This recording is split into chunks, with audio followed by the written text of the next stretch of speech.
Before we begin the video, I want to give a shout out to my patrons, the Jasmine and Patrick Saladin, and thank you, the Jasmine, for increasing your patronage pledge. It really does help the channel out, and it really is very much appreciated.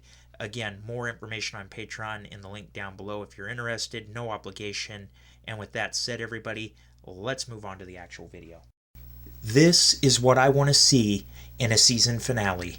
Hey everyone, Templar74 here with another Yu-Gi-Oh video, and today's Yu-Gi-Oh video is going to be my review of the latest episode of Yu-Gi-Oh! 7's episode 39, Take Back the Mutsuba Name's Pride.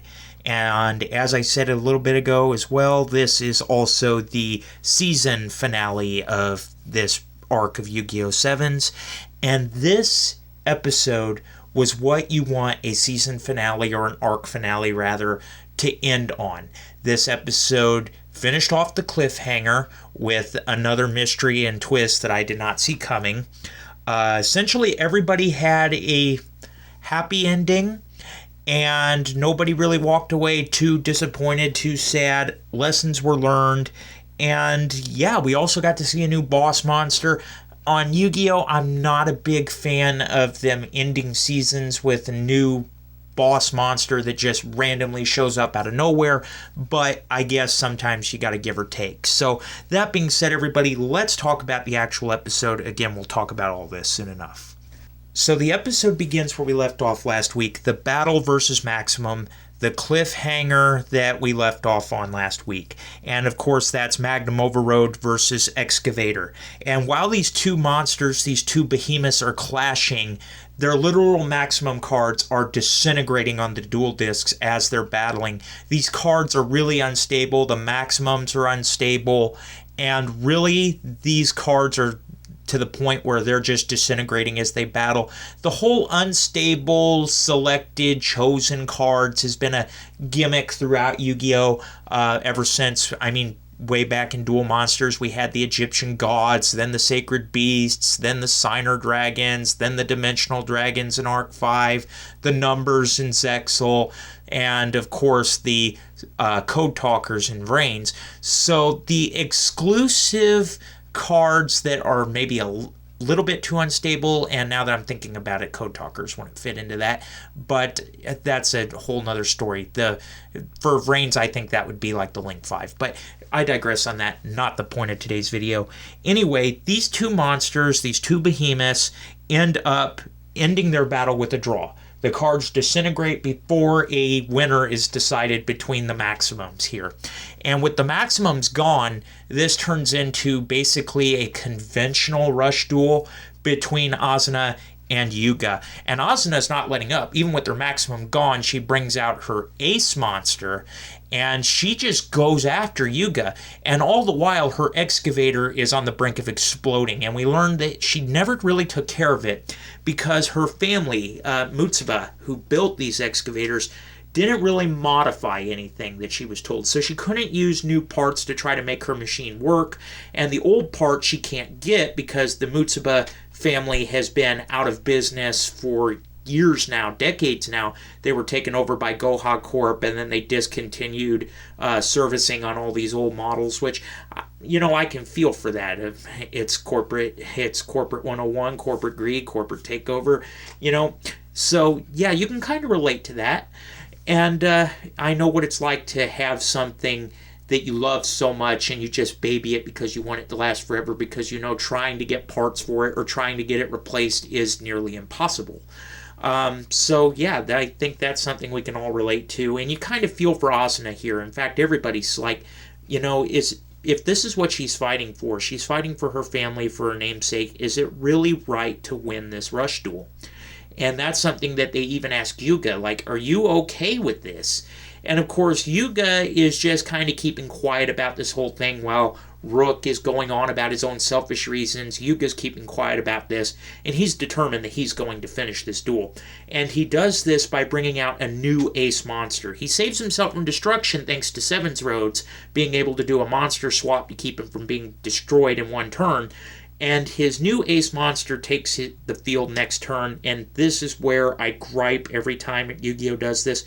When you're going to do a new boss monster and you introduce them in the final duel of the season it's just not really that great. It's kind of a cliche in my opinion, and in some instances I think it's kind of unfair.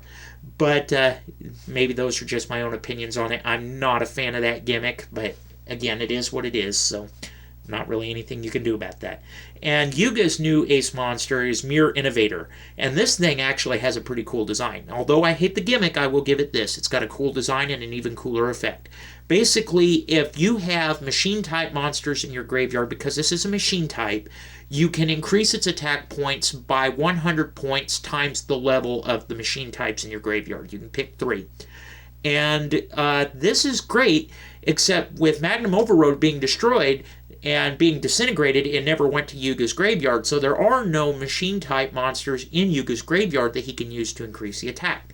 But when there's a will, there's a way. Yuga uses a spell card, which basically is like the new version of Jaden Yuki's Code Change spell card that we saw in the last battle between him and Pharaoh Atem.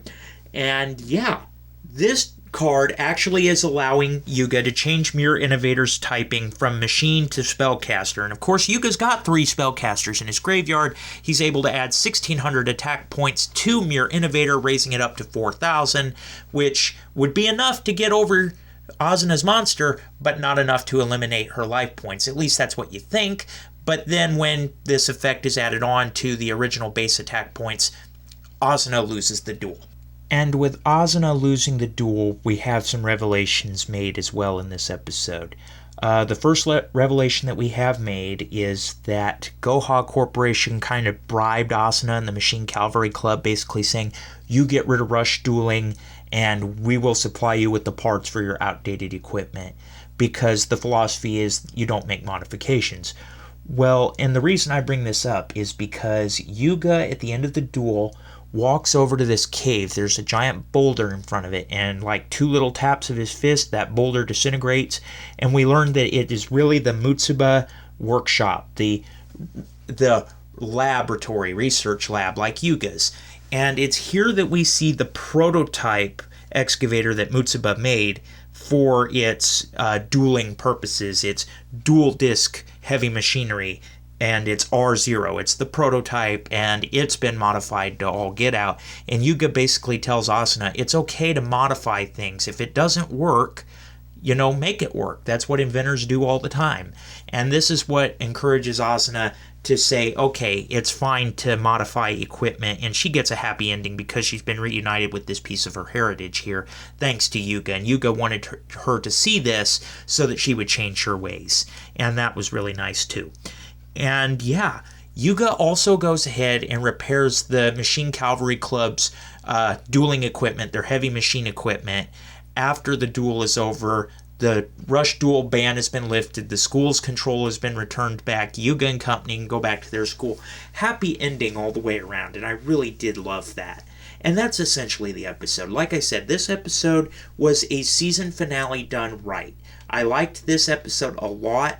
This season had some weird moments for me too, not gonna lie. It was about half and half, which Yu-Gi-Oh! Sevens has been batting with that average, so not unexpected. But these kind of episodes are what I want to see more of. Not a big fan of the new boss monster or new ace monster magically showing up in the last duel of the season to win the duel for him and then maybe never be seen again. I hope that doesn't happen this time. But it is what it is. And those are my thoughts on it. Overall, a pretty great episode, not going to lie, and a very great season ending. I give this episode an 8.9 out of 10. It was a really good episode. I loved it. And again, those are my thoughts, but as always, I want to hear yours. So, in the comment section down below, let me know what your guys' thoughts were about this week's episode. Did you love it? Did you hate it? Did you think it was just there? What are your thoughts? Just let me know in the comment section down below, because as always, I enjoy hearing from you. Alright everyone, as always, Templar74 signing off. Have a great day everybody. I'll talk to you all next time. Goodbye everybody. Hey everyone, Templar74 here. Did you enjoy the video? Do you want to help support me in making more content like this and see your name here at the end of every video? Then consider supporting me on Patreon. Any help is greatly appreciated and will help ensure continuation and increase the quality of production of the videos that I'm able to make for all of you. link down below. Again, thank you so much for your support and for liking and subscribing. You all are amazing. And as always, everyone, Templar74 signing off. Have a great day, everybody, and I'll talk to you all next time. Goodbye, everybody.